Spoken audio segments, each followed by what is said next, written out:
Welcome to the Never Been Promoted podcast and YouTube channel. I'm on a mission to help you cut the tie to all the things that are holding you back so you can unleash your entrepreneur. You gotta love that funky music right there, like bringing it in. It makes you smooth jazz. I love it. So anyway, welcome back. Never Been Promoted podcast, YouTube channel, the show that where we are out here trying to help you unleash your entrepreneur. If this is your first time here or listening ever, thanks for coming in. And our mission is simple: help millions of entrepreneurs get better at entrepreneurship. Cut that tie, all the stuff holding you back, the people, the excuses, that sense of entitlement you might feel, all these little fears you hold on to, you just don't need to. That's how you're going to be successful. You're going to need to do that. We're going live today with Kevin Juza. I think I'm saying it right. He's probably going to yell at me. It's probably something sexier like Juza. He's in the green room where we don't provide any snacks or beverages of any type. He has to bring his own. We're going to bring him on stage. He's the founder of the Tenacious Leader, and this guy knows sales. And if you want to know how to grow a company, you're going to need to grow sales as part of that journey. And we're going to get into the weeds with that. As we're talking along here, I want you to know that the thing we really want you to do is enjoy it. If you got questions, ask me. Go to youtube.com and maybe subscribe at the Never Been Promoted channel.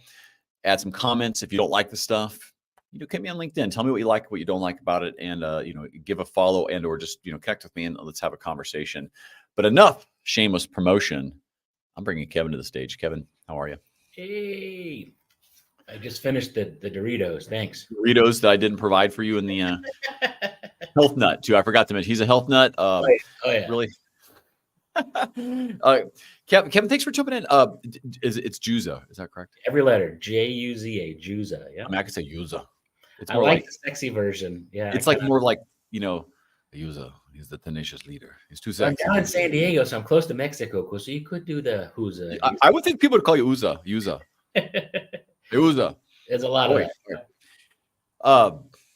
Before we get jiving into the Tenacious Leader, I for a minute there when I first did it, I just saw the Tenacious, and I was thinking, oh, the Tenacious D. He's part of that music group, and he's going to sing for us today.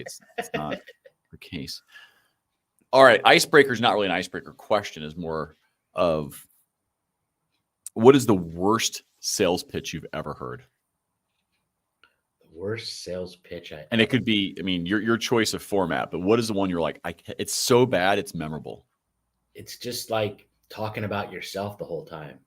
It's when the customer just talks about themselves. I was just working with a customer this weekend, and he's the founder of a great website and a great tool. It's really cool.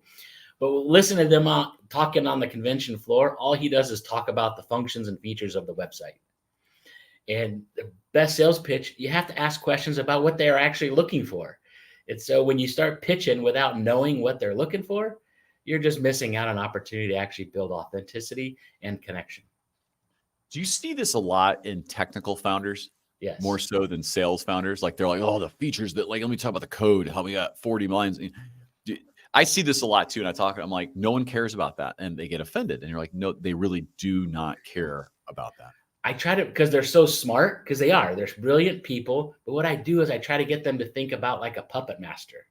You got to think of a feature that's so cool. What's a question to get people to come up with that idea and make them take their technology and make it more complicated in their brain, which then makes them sound more normal. Right. I find certain cultures too, not that anyone's excluded from this, but certain cultures will certainly over-explain stuff when you're like, what does it do? And you're like 30 minutes into it, like, still don't know what it does. Now, I usually don't let people get to that part, but a lot of people will, and they'll be thinking, when does this meeting end? Well, that's great. Thank you. Great meeting. Good stuff. Have no idea what you do. We'll talk to you later. Kevin, you want to talk about the Tenacious Leader, what you're working on? Like, give me the kind of the 60-second pitch on that, and then back in to why we should believe you. Ooh, believe me. Here you go, solo layout mode. It's your turn. Well, I help small business owners who are good at what they do actually build the clientele pipeline that they need and want. Typically, their goal is to always, for a solopreneur, their goal is to make that $20,000 a month in income, recurring monthly income, but they get in their way of stuck in processes. And what I do is I help them break down and see themselves in action and getting things done and momentum and making sure they're doing the daily activities that they need to be successful at. And no one wants to do those things. But that's where you get a coach to come in. The Tenacious Leader, I created that name because it's about never giving up. And when you're following a dream or building a business or trying to be good at sales or trying to be good at being a parent, whatever, you always got to learn from your mistakes and get up and keep moving forward. And that's what makes us all have experience, wisdom, and success. You're just making shit up. I'll tell you what. You don't get up. You cry in a corner and you quit. That's how you become a six. You don't cry, you don't care. That's true. That's such a good point. It's such a good point. Like besides my wife being very smart to not allow me to put a couch right here, which it would fit perfectly. This little IKEA one turns out to a bed. She knows I would probably nap on it more than I should because it's just dead quiet in here and a little warm. That aside, has nothing to do with it. I have felt like crying in that corner over there many times. Like, what am I doing? I can't do it. Like, and you're right. It's because I care about what I'm trying to build, what I'm trying to become. And if you don't, you got to quit doing it. If you just like, I honestly don't give a shit, I'm just here to check out, then check out or go to something else. Cause the no passion you're just going to end. It's going to burn out. Maybe in your work, talk about that fine line of I'm just so into it versus learning how to become the person you need to become to sell it, like the changes that need to happen. So because that's where it's hard, right? It's like you're trying to teach someone who's uncoachable. So I'll be quiet, but like kind of set up some of those initial challenges you run into when people call you in. Right. When I sit down, and a lot of times people stop in the agreement and moving forward, working with me because they're afraid of what they're going to have to face to actually get things done for themselves.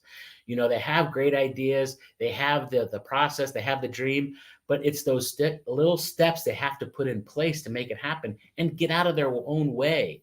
You know, I work with clients that'll get stuck with the marketing or the website or whatever. And really, you need to just connect with people. You know, the power of sales, the power of reaching your goals is connecting with people that want to listen to you. And the more you're afraid to say things, the more you're trying to hide of who you really are. Many times when I'm working with customers and listening to what they're trying to accomplish, I'm trying to really listen. Are they trying to tell me what I want to hear? Or are they trying to tell me what they really believe? And when you believe what you're doing, everything comes a lot easier to happen. And you attract the people that want what you need. We're trying to be perfect to everyone. You never find anyone. Well, okay. So dive into that just a bit. So if you're trying to be perfect to everyone, you find it. So, okay. When you get called in, what's usually the trigger? Like what's the thing that's happened or what are they feeling when they're like finally go, at least I got to talk to this guy? So when I'm working with a founder who is a founder-led sales team, typically they have like say 20 people in their company, maybe a little more. So they're feeling that weight of I've got to be successful to feed these mouths. And so they put all that work in that sales pipeline, and they're so focused on never being able to train and teach other people that they go out and hire a salesperson. And you can't do that because an ego of a good salesperson and the ego of a founder, they clash. So the best thing for a founder to do is actually elevate people from around them into a sales role because they believe the founder. They believe in what they're doing. Now you're just giving them the tricks and the skills to actually be a salesperson, to actually elevate their product and actually connect with people. I love hiring people coming into a company with no experience because they're more curious and more authentic talking to customers. Yeah. And then once they bring you in, you talk about a little bit, but you talk about the hurdle. What's for sure every time you got to get them by?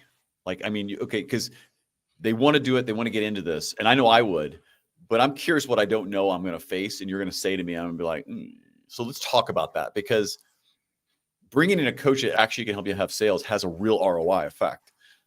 You got to be ready for it. And so talk through that kind of initial phase. Right. When I sit down and talk with people, it's kind of woo-woo. I know it's not really business, but it's woo-woo. It's really, what is your essence that you're trying to accomplish?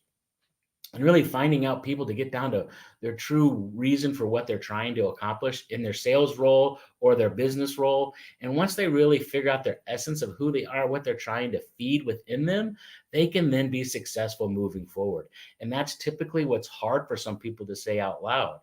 Yeah. It's hard for them to face that, you know what, I'm afraid of failure. I'm Yeah. afraid of not being successful. I'm afraid of, or on the flip side, if I get too successful, what would I do with all that money? I don't know how to take care of my family, my friends first. So it's sometimes we overcomplicate the true success. Do you ever find that they have a false sense of what success is? And I'll give you an example. I think a lot of people equate, oh, if I'm going to become an entrepreneur, I'm in sales or whatever, I need to be like the 4 or 5 unicorns they've seen in the magazines. And yet they're crushing it given wherever they are in their career or whatever. Like you can't make $1 million on as a sales guy if the volume or the numbers aren't there. But I see that definition of success around that. Yes, people, founders, what they use is revenues totally as their gauge. That's their grade. If I have revenue coming in, I'm doing success. And when you're a founder, when you're building a business, when you're building a sales pipeline, you have to look at the daily activities, because those daily activities are your win. And so once you start signing customers and you make a good month, if you're not doing the daily rigor, you're never going to get a next month. And so typically that's what really falls off. As we get going, they get momentum, they get some success, and then they stop doing the basics that they need to be doing every day to build a business, because that's where they relax on. Then they fall backwards. Then you got to play catch up again. That's a great point. So the success is in the repeatability of the process, because sales is really a process. People think it's chit chat and hitting golf balls. It's not. That's after you. Not very many golf balls, but I love to go golfing. Right. I mean, when I go anymore, I feel like I hit a lot of golf balls, and I used to be able to just take a couple balls, but now I might need a pack. I don't know. It goes far. I'm starting to go different. Anyway, the point being is it's really more of a process, right, with a bit of a style, meaning like you're try to get people to buy, less so just push. Have you seen a dynamic change though in the last maybe 5-10 years of boiler room mentality to, maybe trust-based, like get people to buy kind of idea, or do the same rules been applying for a decade or more? What I see in the marketplace is everybody's trying to go digital. They're trying to go with emails and everything social, just try to get that social work that you don't have to do anything. It's a bot doing it through sales, LinkedIn, or a bot going out there on Facebook, whatever, out social media, and trying to get it all automated. And really, I'm old school in the sense you got to pick up the phone and you got to talk to people. You got to go face to face and meet with people. And that's the old adage, is more people will trust you when they actually talk to you because they know it's real. When you're talking with somebody on your texting back and forth, you don't know if it's a bot, or if it's AI, or if it's actually a human that really cares about what you're talking about. It's like calling customer service and they're using bots to provide customer service. That ain't no customer service. We've got to sit back and really look at what really works, and it's human connection. In this kind of instant gratification AI world we live in right now, I find it amazing how many very educated Gen Xers, get a little bit younger, I understand because that's the world, but where they expect overnight leads, success in a trust sales cycle. And what I mean by that, it's often B2B or some type of higher ticket sales where you really, this is not going to be like, oh, I tried it $100 a month and we move on. Didn't work. This might be multi-thousands of dollars someone's going to invest with your company or something else. And they're like, well, I can't get, I'm not getting leads. I'm like, are you investing in the same things that would have worked 10 years ago, which is, like you said, have a 15-minute meeting with them on Zoom. If you're local, go grab a coffee. If you're going to a networking event, invite them. Like things where you're starting to add value to the world. Are you seeing that same effect where people expect things way faster just because there's this word AI, which people often equate to automation? Anyway, the point being is, are you seeing that as well, and as a problem and a habit you got to break as a mentality, or maybe talk about that zone a bit? Well, the reality is, if you're looking at a B2C customer base or a B2B, I specialize in working B2B because the buying cycle is longer than a transaction. And so I do see in the marketplace people trying to use quicker sales, quicker process, and that really doesn't work. I can give a list of somebody on the phone and I can teach them after about 3 weeks how to call a list of people, 150 to 100 people a day, and they're going to be making 1 to 2 meetings a week. But how do you get to like that 4 to 5 meetings a week? That's typically your people you talk to and you start building relationships. And I call it the connection pipeline. And you have a connection pipeline that you just keep fostering, keep building. Then all of a sudden you start getting those 1 to 2 in the moment type of conversations, but you then turn the other ones in from the people you've built over time. And well, and what you're talking about too, if you don't have those processes in place to say, hey, once you have a customer or you have a good prospect or somebody who's like, hey, I don't need this. I love what you guys are doing. Be able to have the process like, well, listen, is there someone in your network that you'd be comfortable just making a simple introduction that might need the services where I can learn a little bit more about like looking for feedback cycles? Like, if you don't have those processes in place, you got no chance of really executing with that with any rigor or to get to that 2 to 3 to 4 to 5. Or do you see that a lot where people completely drop the ball on it? Or is it something that literally like, you're like, I'm almost every time I'm building this from scratch with the people I'm working with? It's very repeatable what I have to do with people because it truly is just putting in the process in place. It's the structure that you would build a foundation to a house on. You have to have some organization and ways for them to actually engage in what they love to do. So that's the hard part. Is it is something that's repeatable, and people say this is boring. I'm getting so many no's. And reality is 98% of the people you talk to are going to say no. But you got to keep doing it so you get to the 2%, the 3%. If you get good at it, the 5%, that's going to say yes to you. But it takes that example of figuring out that talk track that actually makes you resonate to the customer that want to work with you. Have you ever been completely blown away or shocked that your own system didn't work with a customer and you had you had your own realization and pivot? I think it comes down to sometimes where I get the question you asked before, what sometimes gets in your way is they say, here's the messagings, here's the emails I want you to use. And it's just like, we're not right. One thing that is new than what it was before is you can write a big book in an email, and that would help educate, especially if you're more of a logical customer. They'll read that and dive into it and go. But majority of the people aren't logical like that. And you have to keep things short snippets to it so they're stay engaged.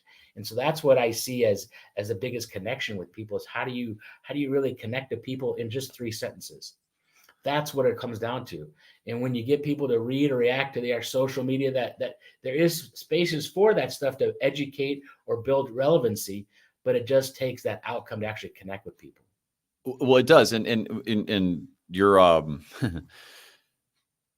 short versus long. You send me a long email. There's no, I mean, it could be like describing the coming of Jesus Christ. I'm not reading it. I wouldn't. I'm like, you need to put that in like the subject line. Like, Right. And like, because I just won't. I mean, an AI manages my inbox, so it's like for me to look at it, something that I no chance. It's just none. Like, and people who are thoughtful readers of emails, I don't know, sorry is the right for them, because if they're literally going through all these emails, the amount of spam they must get in a day must anger the hell out of them. Like, because you're not gonna. So I'd still think they'd appreciate a shorter email with some kind of like follow up piece, because I'm with you. Here's one thing though about voicemails. Repeat kind of one thing I repeat all the time in coaching people. You listen to their voicemail, yada yada yada. Call me back at 858 da da da da da. You know what? I told them you don't need to leave your voicemail no more. You don't need to leave. I'm sorry. You don't need to leave a phone number anymore, because everybody sees your phone number. If you're wasting times and seconds, they're just deleting your message. So being relevant in your voicemails is telling them what you're sending to them or what you're going to do next. Building that trust through a voicemail. If they're going to listen to you, you got to connect with them. Something about either I emailed you about this or I'm going to call you next week again, and letting them know. My voicemail, I probably need to put it back because I checked it there. They had 53 messages. It used to say, don't leave a voicemail, because I'm encouraging people just to text me. Mm-hmm. And so my voicemail sequence is #717171, which is delete, next, delete. I don't even listen to them. There's not a thing on a voicemail I've ever missed where I'm like, oh, I should have picked that up. And so right, if you're going to leave a voicemail and you start out with, hey, it's over. If you write, something to the effect of, I don't know what it would be because I'm not even listening, but like I have a lot of voicemails. like literally a second and a half to catch my attention before I hit 7-1.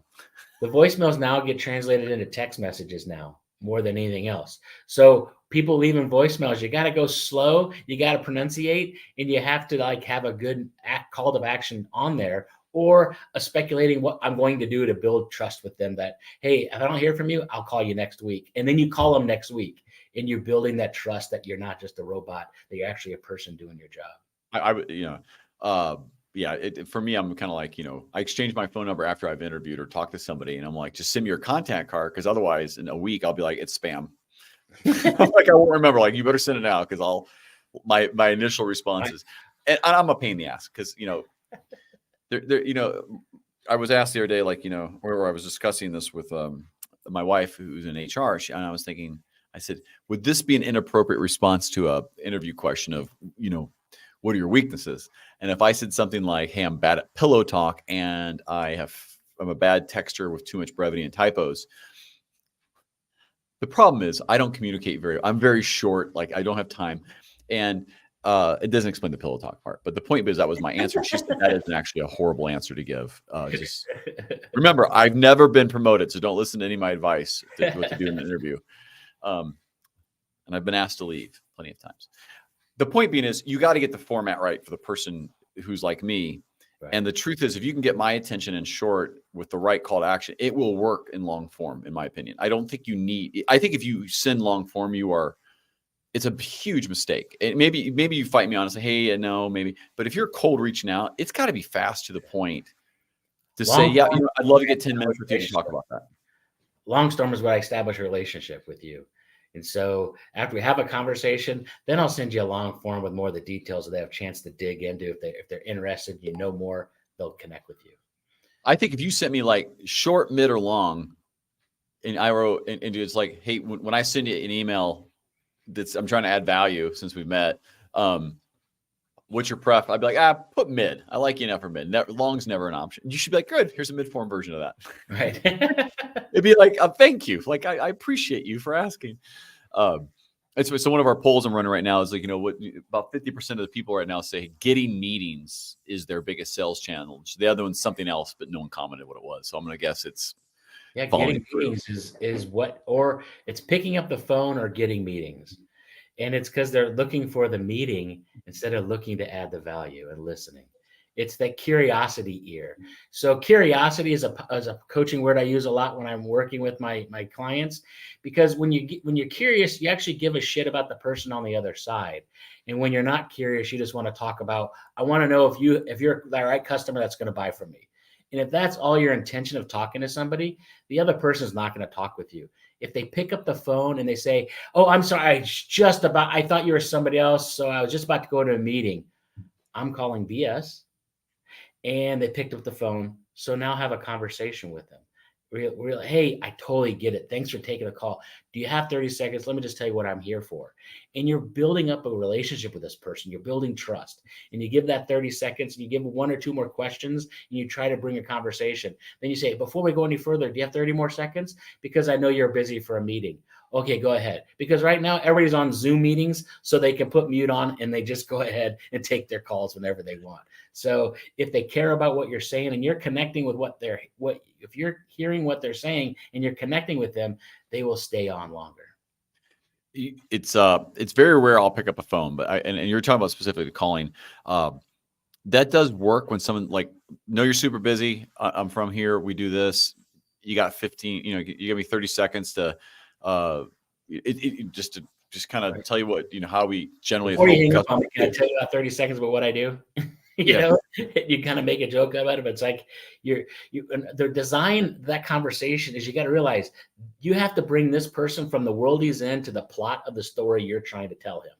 And so if you're not able to put them into the conversation and where they need to be thinking, are you thinking business growth? You're thinking development? Are you thinking training? Are you thinking coaching? Whatever that is, you got to tell them the reason for my call is I want to do letting somebody know consciously the reason for my call. People are more likely to actually understand where you're coming at and then engage in your conversation. Yeah. I also do it sometimes too, because if I'm looking for someone to be a good dialer, I'm like, hey, you did a good job. Are you happy where you're at? It's good. Reverse recruit them.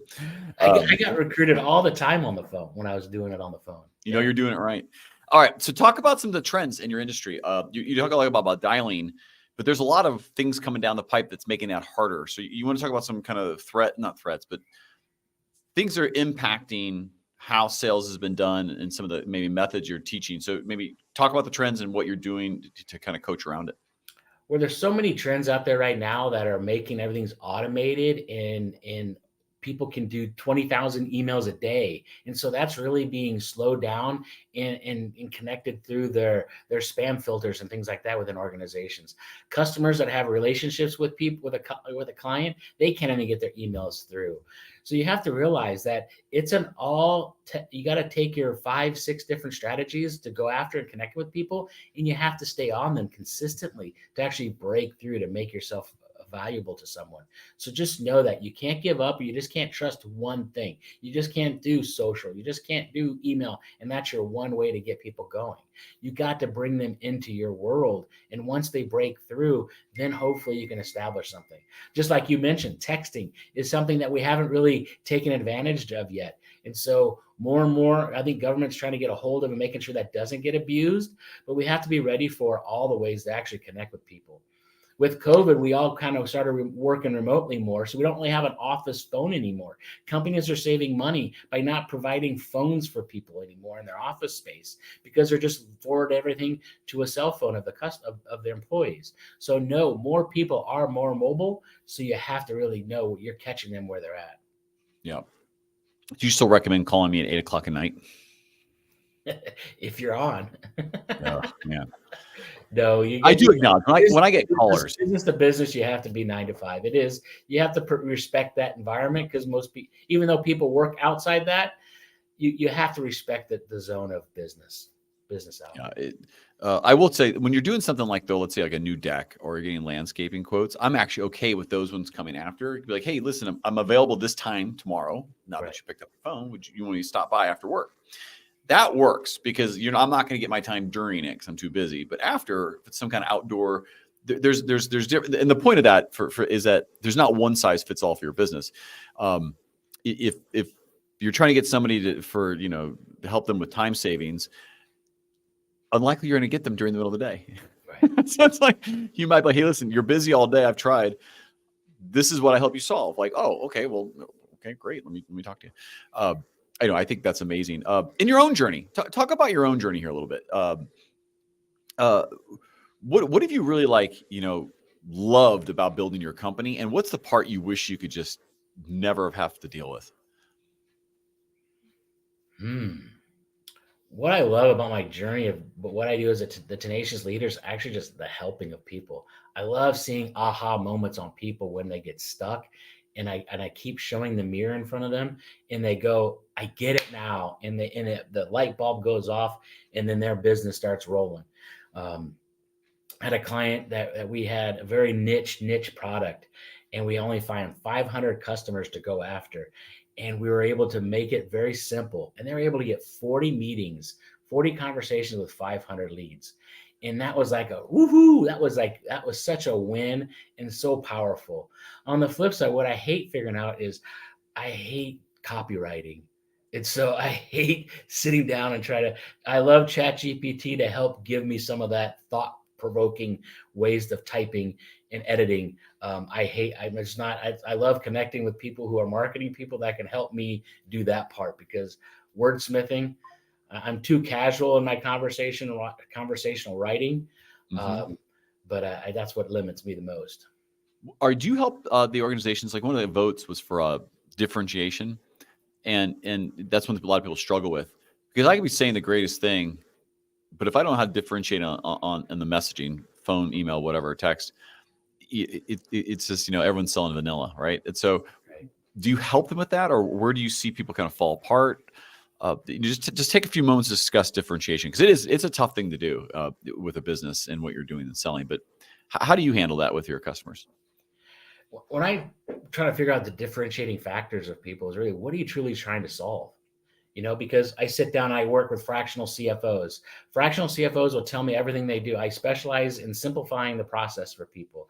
I go through and operationalize and make things, you sound like everybody else. How do you make yourself different? That's where sometimes you do have to niche down to a specialty, but still come across in a way that can mold into different niches. But just knowing that, you have to sit back and know what you're truly trying to help. When you can focus on truly guiding to where your purpose is and what you're trying to accomplish, the differentiating comes apart. But when you sound like everybody else, if you look at your three other people that compete in what you do and you sound the same, your website's the same, you're a commodity now. And so you're truly trying to get people to connect to who you are. I think some of the differentiation sometimes comes in the presentation of the problem you're specifically solving. Uh, and a lot of times it's just because that person has that problem because they use some system, or that they have like an affinity towards something, and you come in with like the problem that offering, whatever it is, product, service, tech, SaaS, whatever, it doesn't solve. It's almost like it's not false differentiation. It's just recognition of a problem that you said, but we solved that really well. Now they'll get your technology, your product, service, and find there's probably shortcomings in other areas. But the idea is to break through. Sometimes it's just in the message to the problem itself.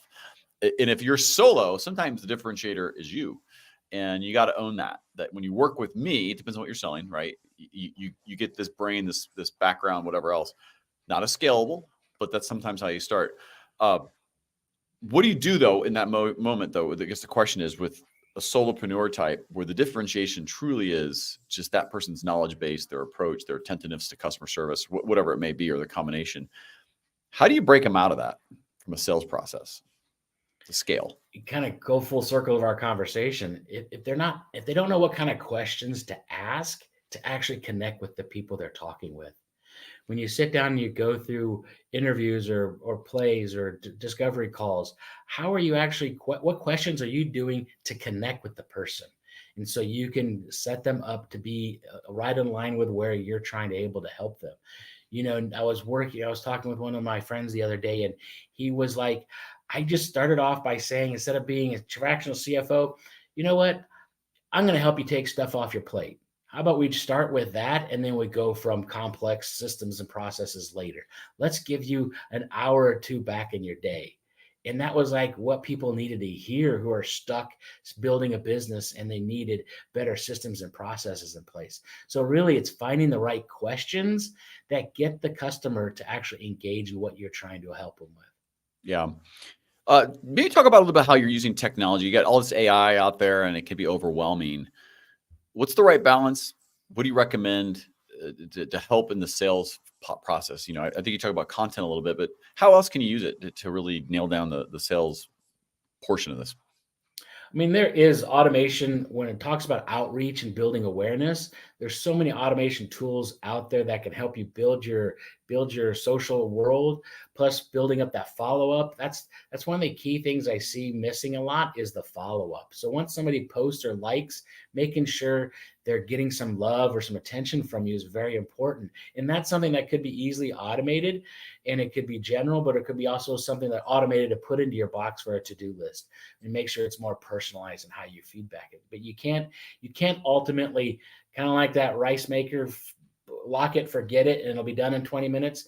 You have to stay engaged in all your automation so you can always know, is it still relevant? Is there something else coming up here that you can be personalized to make it specific for that person? It has to connect. What's who, I always like this around 30 minutes or so. Just tell me about who really you work really well with, and what, should they go to tenaciously.com? How should they get a hold of you? Like, who is it you want to get a hold of you? Because if I want somebody to hold, I want it to be the perfect customer for you. So not that anybody else can't, but who's the perfect customer you want to get a hold of? That you want to get a hold of? Customer for me is a founder-led organization that just keeps hiring wrong salespeople. I'm the best person to come in to help understand how to build a system, a sales process around that founder so they can get their life back, but also start building something in their organization that can be repeatable and build something that they can be proud of, that they know that if they're going to talk to a customer or a prospect, that they're going to say and do all the right things. And when a founder is able to then have a team around them doing the sales stuff for them, they're happier because now they're just closers. They're just coming in, closing, and welcoming in the new clients and keeping that going so they have more time strategically developing and building an ongoing business. What I appreciate you coming on today. So what are some? We'll start with one question. What's a question I should have asked you but I haven't yet? What being tenacious? What has where do you find yourself to fall short of to be not being tenacious? Your personal. I was going to ask you that. I'm glad you did. What? How would you answer that? I mean, it was right there, and I'm glad you said it because I wasn't sure. Yeah. Reality is it's kind of like cobblers have no shoes. When sometimes it happens. The reason why I'm out here promoting myself, talking to myself, because I want more customers. It's so you have to have other avenues. And so you have to be always in action, doing something to build your business. I have here a coffee mug that I call Thoughts Become Things. And that's something I work every day to make sure the right thoughts are coming in to me, to make sure I'm doing all the right activities to build a business that can provide the livelihood for my family, take my kids to college and trips. And if I don't have myself stay focused on what I need to do every day to promote myself, to build connections, to keep things going forward is what I need to do. Yeah. The Taylor's kids are often naked. I mean, you'll get to it. But what's funny is that sometimes when you have the power of understanding the process, you spread yourself too thin. So, for example, we get social media in my company. I find sometimes like, why am I on all these other social media platforms and not just focusing on LinkedIn, like where the bread and butter is? And YouTube's a really good one for us as well. But then it's like, because we have the knowledge, we can do it okay sometimes on the other channels. But it's like, is that a distraction? Maybe in the sales world, do you see that same thing where someone's like really good at the interactions but they are spreading themselves too thin by not staying in that focused zone? Like, does that happen, or is that just me? I'm asking for a friend. Lane. You do have to pick your lane because you can't do everything. And I think being good in everything, but being great at one thing is where you go. When I do one-on-one coaching, working with people, Strength Finders, that book and that test, that is something I build on people's strengths more than I try to fix their flaws. Because if you build somebody's strength, if I could be better and better at more and more speaking engagements, and I do more and more and I have fun doing it, I'm empowered doing it, all the writing can go away. I'm not good at writing, but I love talking and connecting with people. So more I can talk and connect with people, the less writing I have to do. So you got to focus on your strength and make it happen. I love that. And I'm one who says definitely focus on your strengths, become like the best at it. Tiger Woods, great golfer, right? Can't drive a car very well or do some other things that's kind of really screwed up his career. But he in his prime, greatest golfer. You would have no idea if he could throw a football or not. Like, you don't even care. Like, I think he tried to become a Navy SEAL. It's like, why exactly? But the point is, and that screwed him up. He got hurt. Michael Jordan, right? He went to baseball. I think he went to baseball. The rumor was allegedly, because he has a lot of money. I don't assume. Oh, okay. He was trying to build his other business. There was a lot of stuff going on, I think, where he may have been asked to leave the NBA for gambling and some other things. There were, his father had been murdered during that time. That was kind of really weird circumstances. There was a lot of shit going on that maybe he had to take a break, and this was their way of letting him do that gracefully. I don't know. So, we won't get into that. That's just conspiracy theory. We can throw it up later. If I was selling a book on it, we would. Like a lot. You know a lot more than me. I was just bringing up the right. Well, I don't know. Hey, I'm not shy to say I have a Stanley. I just want you to know that. There you go. But at least it fits in your hand. It's not one of the giant one. Maybe I'm just huge. Maybe that is a full size one. I'm just maybe a big hand. You're right. I'm digressing. Kevin, thank you so much for coming on the show today. I'm gonna, I love what you're doing. I love meeting guys who really understand the sales process. Even for myself, it was understanding what a salesperson is, and it's taken a while for me to understand that it's not the, you know, gregarious figure. I actually think introverts are better at it than extroverts because they are more likely to want to say less, listen more, and follow the process so they don't have to make up, because that's where they're like, oh, they get cringy. Right. That might be my final question to you. Introvert or extrovert? Who's better at it? Well, it's all about service. And so I sell through service. I don't sell through commission or drive or pressure. How do you ask the questions to actually serve the customer more? And when you're serving, you'll sell more. And that's my mantra. So I would probably, it can do either way, but it's more the personality internally. Are you a server or are you greedy? And I would rather take somebody with no sales skill but sales and cares about other people, and I'll make them good at sales. I like it. I think you said introvert. I'm going to go with that. I'm boxing you in, damn it. Yeah, it's probably a version of, it's the extrovert that seeks solitude is probably the right answer. It's somebody who's okay being out there, but really would like to pull it back, doesn't need people all the time. Yeah, my boss would say once he had a meeting, he'd have to go home for like 3 hours and just be himself, by himself. Yeah, no, I'm with that. Like, I'm the same way. I'm on camera all day, but man, if you meet me in public, I'm kind of like, hey. That's not fully true, but it's somewhat true that I kind of like when you're in a mode, you kind of you need those moments of reflection because you're on, and also you're like, I really need to be off for like 6 hours and don't want to talk to anybody. So I get that. I think the older you get too, you're more assessing and processing so much more. Exactly. And you're kind of see things not just one dimensional. You're looking at everything more dynamically.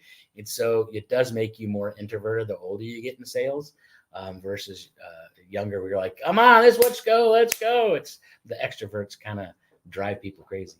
They do. And I was certainly one growing up that didn't care what your opinion is of me. I was there to entertain myself. And if other people laughed, it only fueled the fire and annoyed the people who were. I would not get along with a person like me, just at all. And as I've gotten older, I've realized, you know, I've never won or lost a deal because I drive a 2013 minivan that's got dents on it. You know, I got kids coming up. Could I get a nicer car? Maybe. Do I want one? Not really. I just want it to run. I've realized that you don't need flash. You got to be there. The other thing I've realized is I've never won a deal because I talk too much, but I've certainly lost one. Oh, yeah. And I've certainly won deals on days where I just didn't have energy and I just listened and used pauses and didn't expect that. I'm like, maybe I'm onto something there. I don't know. It's true. The power of the pause. Yep. The power of the pause. And as a podcast host, I am practicing pausing. I appreciate that. You are welcome. Kevin, thank you so much for coming on. Kevin Juza, get the Tenacious Leader. You rock. Thanks for joining us today. Cheers. Appreciate your time. Hang out in that green room that's not so green, and I'll be right back with you. Thank you so much for coming on today. The Tenacious Leader, Kevin Juza. If you're in San Diego or in northern Mexico, they're going to Juza. And if you're not from the United States, truthfully, this podcast is for everyone. But I want the United States to have more entrepreneurs. I think we need more of them. It makes our country awesome. It's not that the other countries aren't awesome, but I feel like our country needs this as a competitive advantage. That's why it's part of my mission to find the way to help 1 million entrepreneurs get better at entrepreneurship. That's right. You see the pause I threw in there? Learning from my mistakes.